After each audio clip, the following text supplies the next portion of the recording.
Hello, and welcome to Barb Talks. Today, we're talking about sketches from grade school. Now, I used to really enjoy sketching. I was working with what fear would look like. I think I pretty much nailed it. Maybe that's why I had so many pictures of Jesus. I also liked doing watercolor sketches, and we had goldfish. I think that one was my goldfish. So that was kind of fun to be able to sketch the things that were around the house that either I had joy or was fearful of.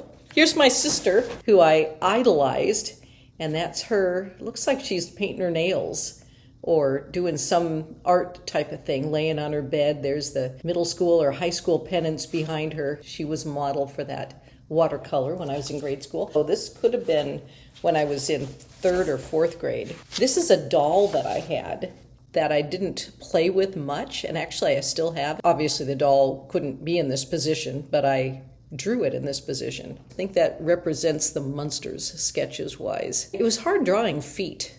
I remember that. Hands were actually easier to draw than feet. When I was in fifth grade, dogs were kind of the big deal, and I did several projects that had to do with dogs. Looks like this one, I think my sister Susie might have helped me with this because this wasn't my style of drawing at all. I was trying to figure out how horses worked. Back to the dog theme, fear theme, city theme. I think that's one of the nice things about doing sketches and art is that you can put your feelings out on paper that maybe you don't have the words for, but you just kind of want to be able to communicate. Here's another dog theme. Also rabbits. I was very much into rabbits. There's a little bunny over there. And it looks like there's little bunnies there and fish. Here's a more contemplative one. A girl looking into the water. In fact, on the page previous to that, I was doing some sketches and I came up with that, and then this is what it looks like with the light on. Maybe that helps see the turtle and the frog better. Remember how we used to take like Jell-O or juice or Kool-Aid and put it into a Dixie cup and put a spoon in it, and then you'd freeze it in the freezer and then you'd just peel off the cup? Well, that's what that was. Some of my artwork I did at night when I was trying to get to sleep, and I'm sure this was one of those where it shows somebody who's got lead weights on their eyelids saying 1 ton, and their like body is just going, ah, and they're trying to get to sleep, but they're just exhausted. Man, there's been times I've felt like that as an adult too. Kids are people too, so you can feel anything at any age. I might have copied that out of a comic book. Little Snoopy doing the happy dance. I think that looks pretty darn good. Little mouse crawling out of a hole, looking at the garbage. It is interesting the things that you choose as a kid to do pictures of. My 6th grade teacher. How many of us have drawn pictures of our teachers that are not necessarily the most flattering? But hey, this was a very good caricature. This is what my 6th grade teacher, Mr. Heavily, looked like. That's something else. When you're a kid, I would recommend you draw pictures of all the things that you find interesting or enjoyable, so that when you're an adult, you can look back. I mean, because you're capturing history in your artwork. Here's an artwork of paints and a paintbrush. Oh, the romance period of being a teenager and wondering what it would be like to kiss a boy. You're trying to describe what a good-looking boy looks like, but you don't really want to use anybody that you know because you don't want anybody to know that you actually might like somebody. So here's some drawings of what I thought in middle school would be a good-looking boy. This is probably actually closer to 6th, maybe 7th grade. So there you go. If you look like that, consider yourself my 6th grade crush, even though I didn't know anybody who looked like that. And trying to figure out, how do people kiss? So I was trying to figure out, how do you kiss without bumping noses?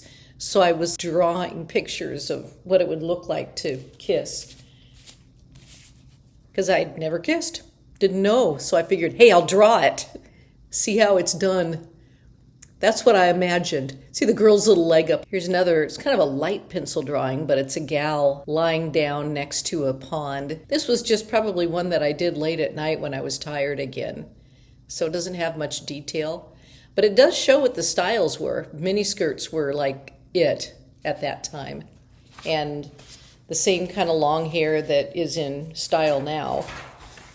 If it's still in style when you watch this, who knows? And another kind of slogging through the mud picture, slogging through trees, princess looking type of thing that I would do when I was tired. Picture of a random girl. It's just fun to draw pictures just to see how to form faces, noses, lips, eyes, what hair looks like. Looks like she has a little barrette in her hair. That's another thing that was very popular when I was in 6th, 7th grade, were barrettes. Here's the dog theme again, though these are more cartoon dogs and one cat. Oh, I remember this. This was actually something that really happened. This is me, and I think her name was Marge. I don't remember her last name, but we were in 6th grade, and there was like a hot dog feed. And afterwards, we were helping to wash the dishes after the hot dog feed in 6th grade. So that actually happened. That's another fun thing if you're a kid and you just want to draw pictures of things that happened in your life. Here's another random picture of, I think this would be a cute boy if I ever met him. And another picture of a couple just comforting each other and being, I don't know if they're sad or if they're just thinking or what, but putting emotion into a picture of what it would be like to be in a relationship, since I'd never been in one. That's a hippie. Now, when I was a kid, hippies were kind of a caricature. There were supposedly people like that, but it wasn't the norm necessarily, though a lot of the toys and media was hyping it up. I mean, these are like 70s looks, I guess, and the flowered shirts, the striped pants. Basically, everybody has their couple. Here's another one. Why I thought guys always had their hands around girls' waists baffles me now. I think most girls, if a guy always had her hands around her waist at any time in history, would get kind of tired of that. Here's another picture of people, relationships, what a relationship might look like. Each of those pictures has a conversation going on in it. And I think that's kind of an interesting thing for middle school age kid, just trying to figure out what the conversations are, what builds a relationship, whether it be a friendship or what. Did you do any sketching when you were a kid? If so, tell me about it in the comments. Thanks for coming along today, and thanks for watching Barb Talks.